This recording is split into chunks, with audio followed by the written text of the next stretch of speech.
Hi, my name is Emily. I'm a faithful follower of Christ, and 3 years ago today, October 23rd, I look like this.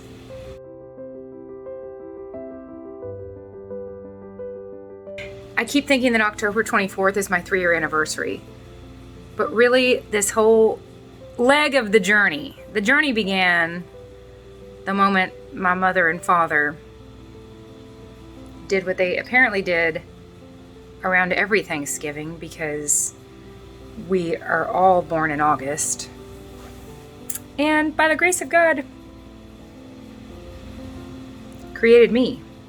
The journey began 42 years ago, but this leg of the journey started 3 years ago. And it has been wonderful and eye-opening, and I've learned so much. I'm still taking a break from YouTube. Right now I'm taking a break from, I cannot eat any more protein or fat. Whew, I've reached my limit, so I'm done for the day. And I heard Dr.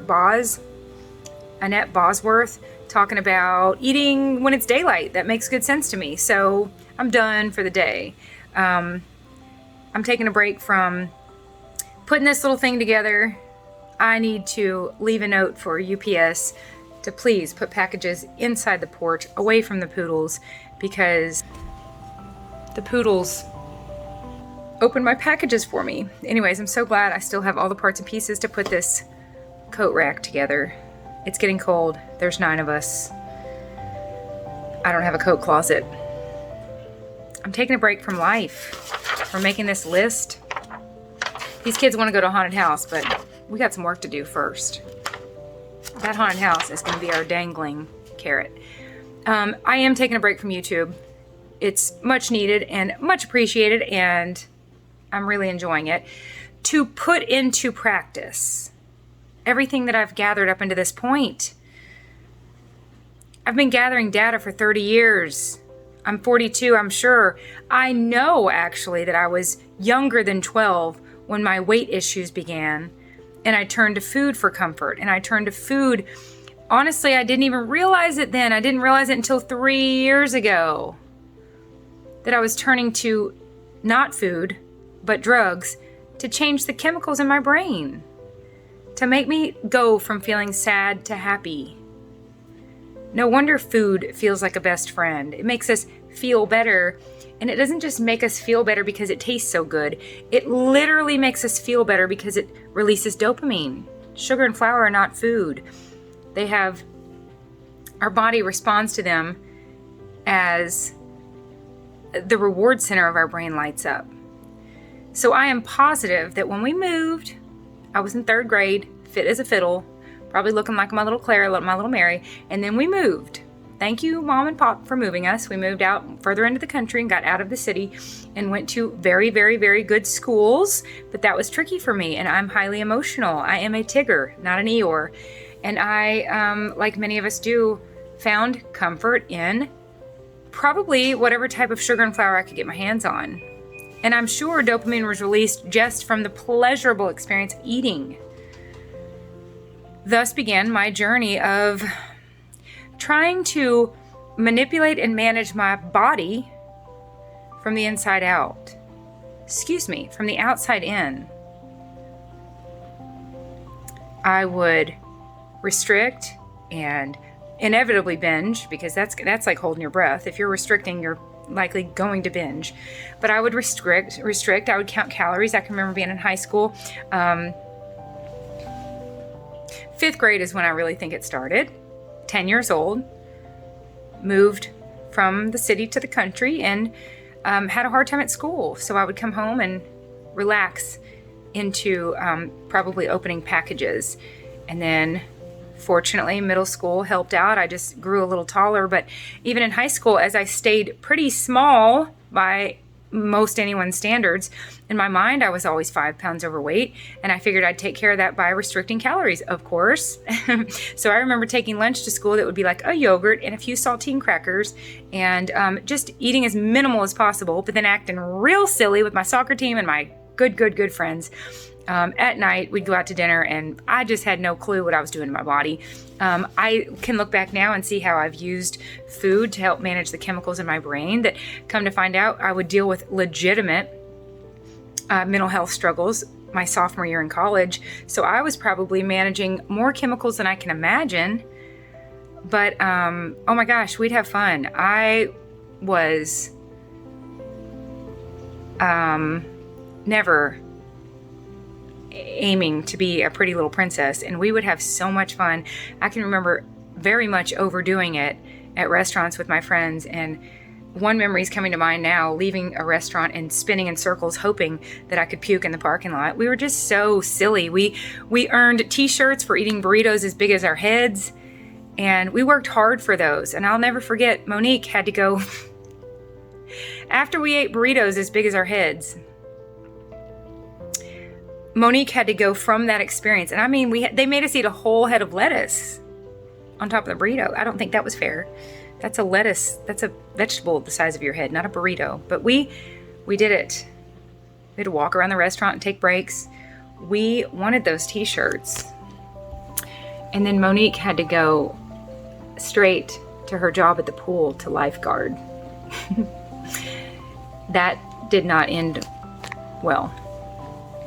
So this has been every bit of 30 years, if not 32 years, of gathering data.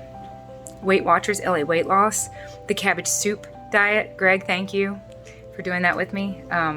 Greg has been with me on this journey. We moved away when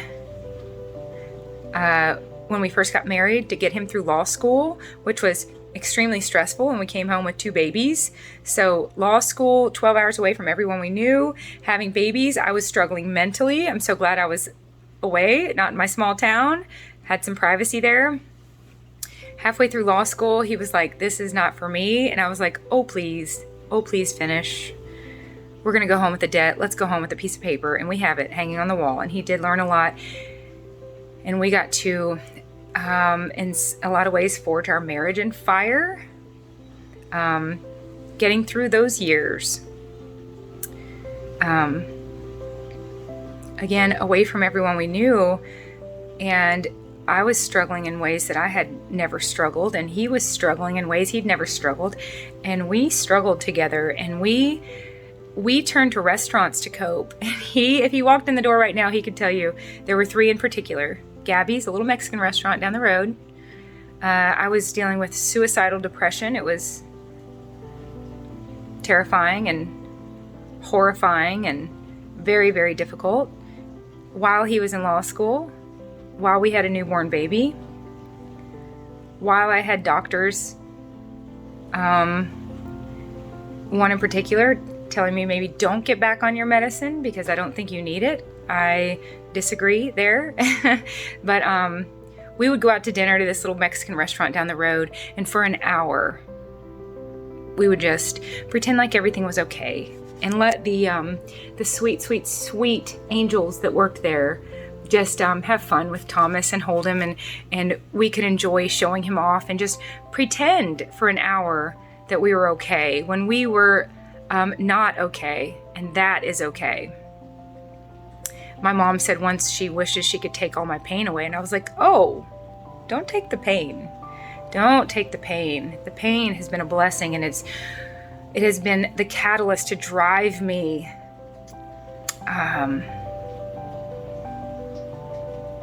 James 4:8, draw near to God and he will draw near to you. The pain drives me out of the dark into the light, where I want to be and stay. Jesus is the way, the truth, and the life. That's John 14:6 and John 1:5 and 1 John 1:5. He is the light of the world. We're going to deal with some darkness, some heaviness. If Greg walked in here right now, he could tell you it was Gabby's. It was Ruthie's, a little like hole in the wall mom and pop restaurant nearby that we got breakfast at a lot. And it was Sonic. There was a Sonic right down the road that we could walk to. So Greg and I both gained a lot of weight. It was both excruciating for me to be going through what I was going through personally, and putting on all that weight, coming back to visit and seeing people that maybe hadn't seen me in a few months, knowing that my weight was just going up, up, up, up, up. But it was both excruciating and liberating, because I gained enough weight that it kept some people at bay that it was a cocoon for me. It was a cocoon, and it was a way for me to do the internal work that I needed to do, to no longer depend on external praise or external approval. It was liberating for me to finally get to the point where I had gained so much weight. There was no more sucking my gut in. There was no more standing up straight to try and create some illusion or perception that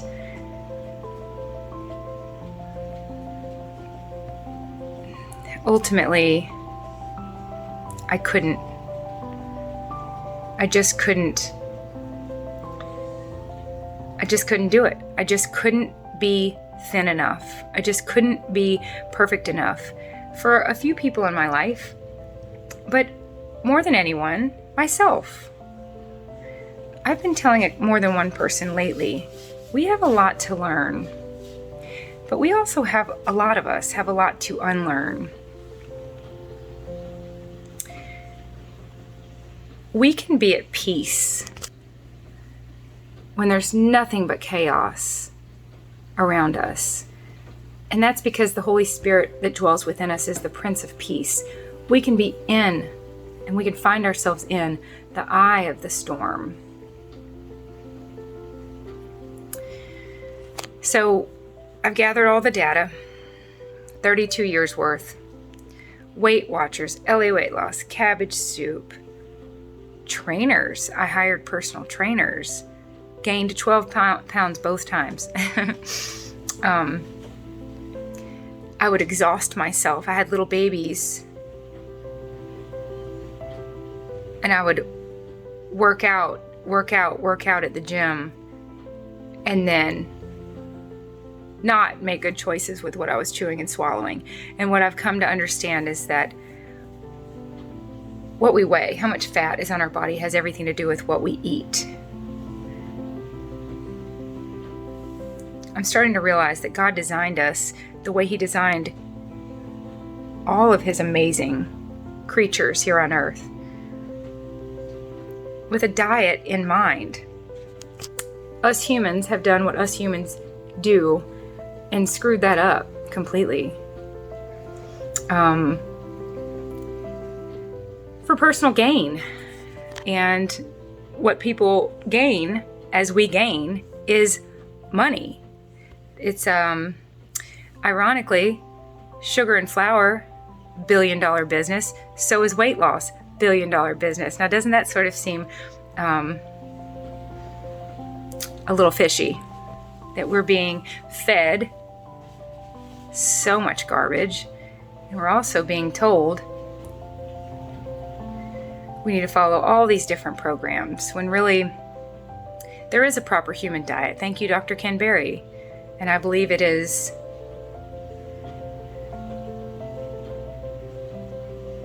whole foods that the Lord created, not that we've modified into some version.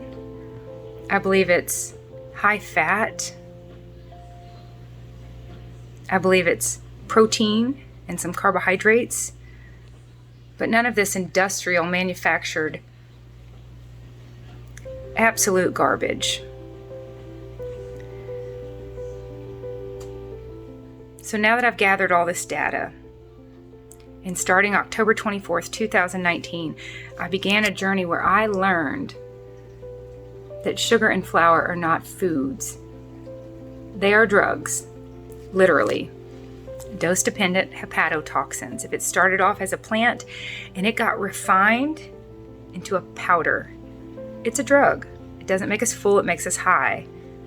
And it certainly makes us dependent on it.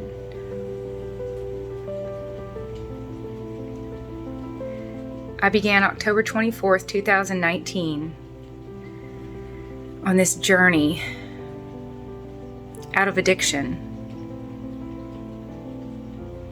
And I believe I will be on this journey out of addiction until I'm out of this body I'm in, until I'm out of this human experience. And it almost makes me emotional because I'm in close contact with so many of my dear friends, my sisters in Christ. And it's just so obvious and apparent to me that we're going to struggle. We're going to struggle our way to heaven.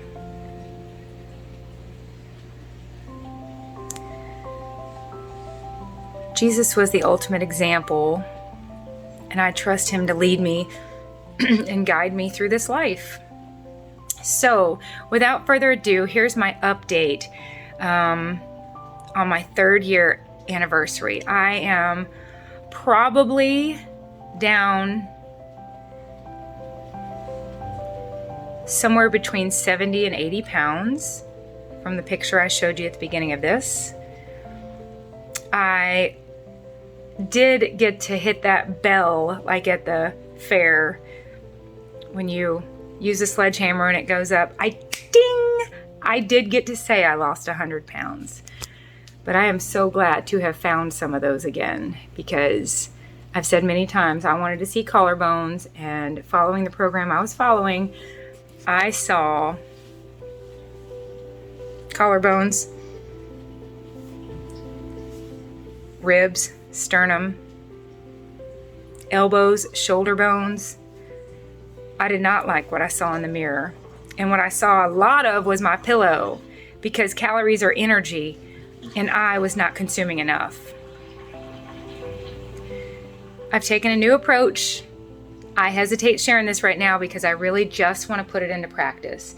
In fact, I wrote down Thursday, October 20th was day 1 of putting all this into practice. I'll show you. Day 1 of putting all this into practice. So I'm taking everything that I've learned over the past 3 years, if not the past 32 years, because, oh my gosh, I've learned so much about dieting, restricting, binging, the messages that sends to our bodies. I've learned that our bodies have a mind of their own. I've learned that we have to help them feel confident and comfortable releasing fat. I've learned in order for them to release fat, they ideally would be fat burners. We want to get ourselves into ketosis. Maybe someday I'll use my Gluco Mojo. What is that thing called? My Keto Mojo? My glucometer? I don't know. That's more data than I want right now because I'm busy raising children. So I've learned a lot about what does not work. And like I was telling Captain Erica, she is pretty amazing. She has a YouTube channel and just shows you how she eats raw meat. Girl, you go girl. And she's got the 6-pack to prove it. I don't know. You go, Captain Erica. But she and I were commenting underneath one of her videos recently, and I was just telling her that, you know, we've either been lied to at worst or mistakenly misled at best. But either way, for a long, long, long time, companies that have their bottom dollar in mind, not our health, have told us sugar is just an empty calorie. It's not going to harm you. It's just not going to help you. Animal fat is going to clog your arteries and cause you to have heart attacks. And what we're starting to find is that the polar opposite of those two things are true. That our bodies need cholesterol and they produce cholesterol. And that sugar has caused almost every problem we're struggling with now. It contributes to heart disease, obesity. It contributes to cancer. sugar is poison and I'm addicted to it. And I'll be the first to tell you that I have turned to it to cope with life in this month of October. But I'm also amazed to look back and see that on March 27th, and I'm going to link it below, I watched a 3-minute video by Kelly Hogan that the Lord used to change the course of my life. I ate a ribeye that night and enjoyed every bite of it. And then I freaked out and had rice cakes covered in peanut butter because I could almost tell, like, something's about to happen. I could tell. I could sense it. I was sort of like, that was like a little scared, cold feet. That night, Greg and I started carnivore April 1st. In 6 months, the Lord kept me sober enough to do all that we've done. And we have just about adopted 2 children that we met April 24th. We went carnivore, and 24 days later met 2 little boys that now, my mom was laughing, they still call me Miss Emily, but they call my husband Daddy. So, doesn't seem fair, but I'm teasing. They can call me anything, just don't call me late for dinner. Is that a saying? They're sweet, and their mom is still here with us on this side of glory, so I am not concerned about my title nearly as much as I am concerned about them getting their laundry done, their math complete, their bedroom's looking good, and we need to go take care of the poodles. So lots and lots and lots to do. I need energy to do it. My mom said yesterday, you have the best willpower of anybody I've ever heard. I said, trust me, it's out of necessity. I want to feel good. And I need to feel good to do all that the Lord's asking me to do. So I consider these first 6 months, April through October, is that right? May, June, July, August, September, October. Yes. It's been tumultuous. I've found myself in the eye of a couple storms. By the way, I'm going to link that video down below also. The eye of the storm.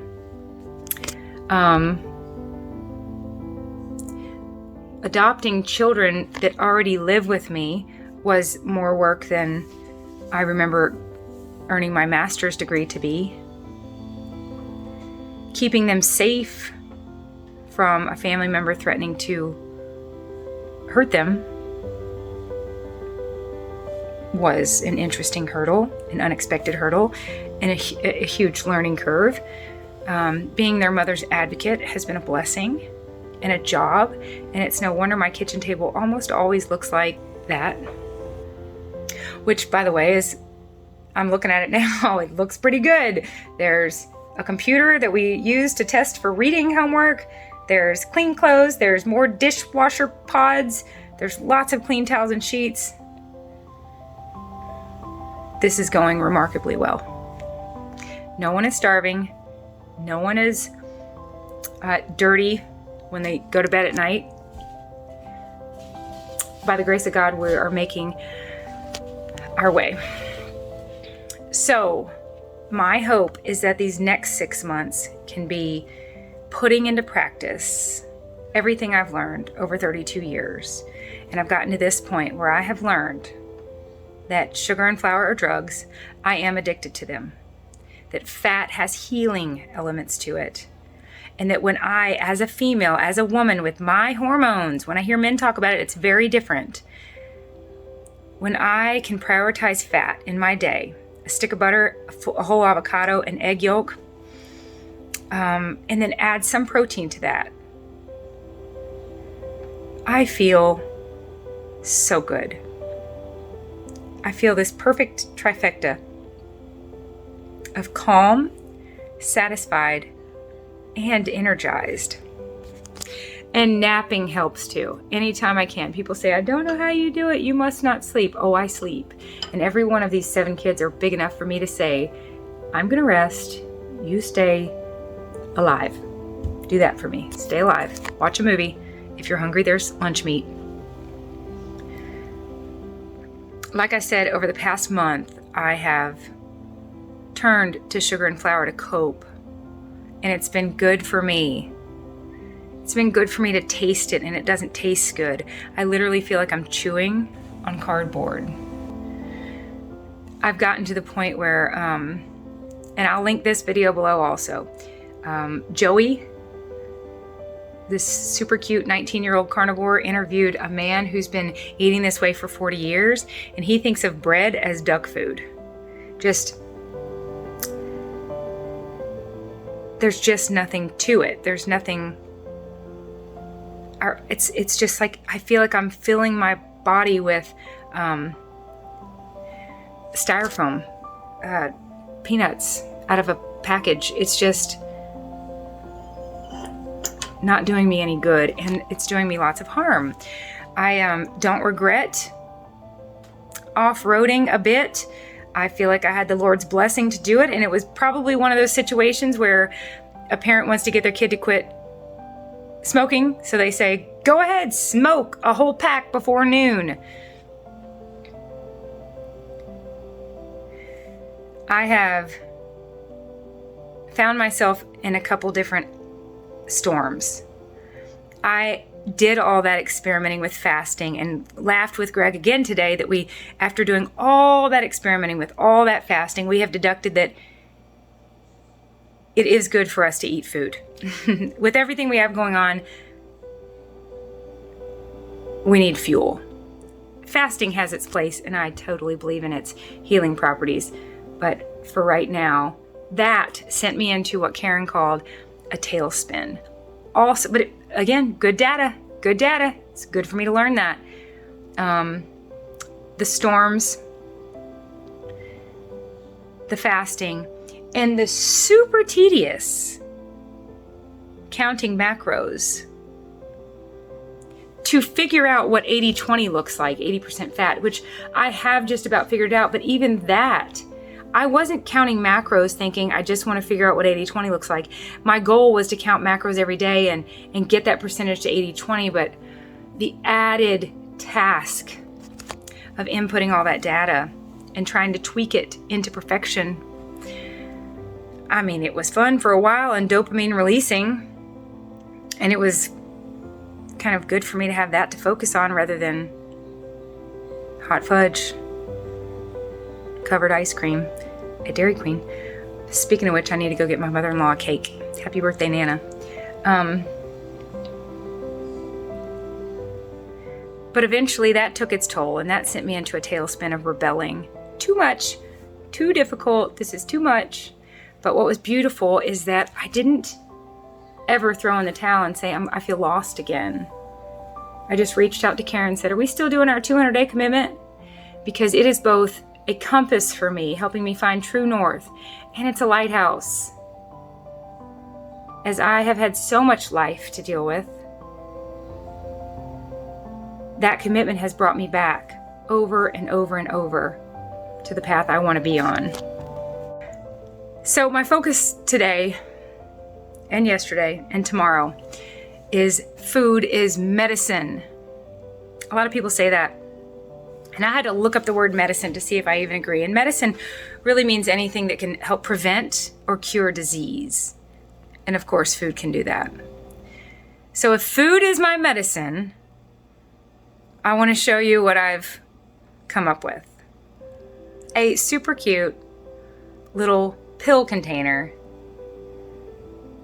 And my pills are 1 avocado, 1 stick of butter, and 1 egg yolk. Those are my pills. Beyond that, I will have some type of protein, preferably beef, every day. And depending on the day and the time of month, it might be leaner, it might be fattier, it might be 4 ribeyes, it might be 2 burger patties. But I'm gonna aim to get that fat in every day as my medicine, as my staple. And I'll start early by drinking some of it. I usually enjoy breaking the fast with an avocado and a glass of butter egg coffee. I want life. I want health. I want light.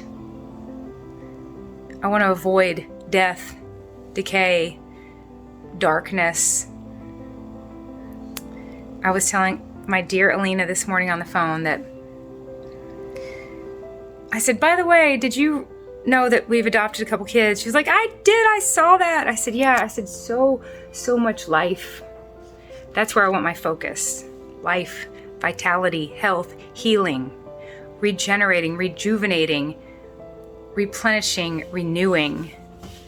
So that's it. That is my, I'll call this my 3-year anniversary.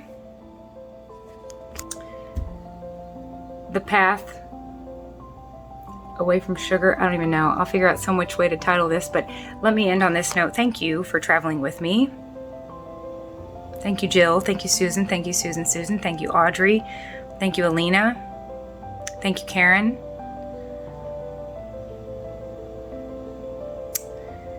Thank you all for being willing to move forward with me. Thank you, Mom. Knowing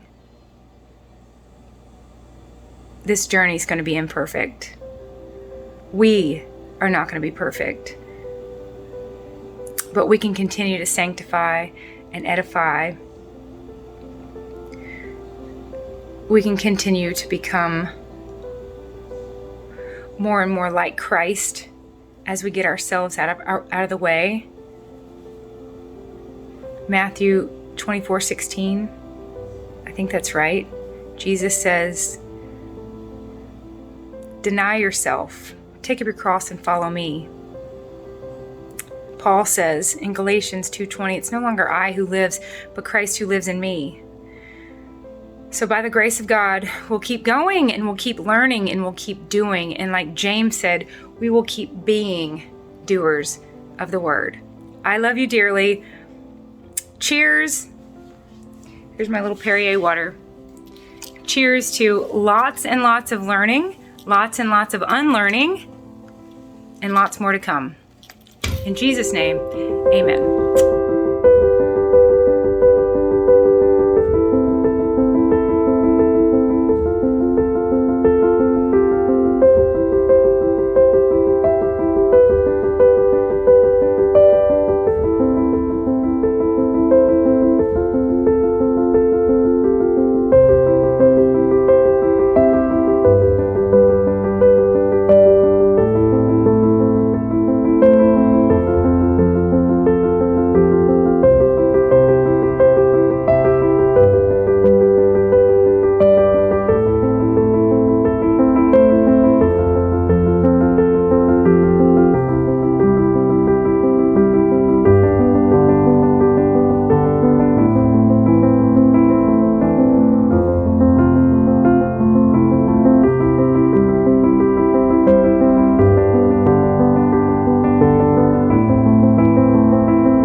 Plus some eggs, plus some butter.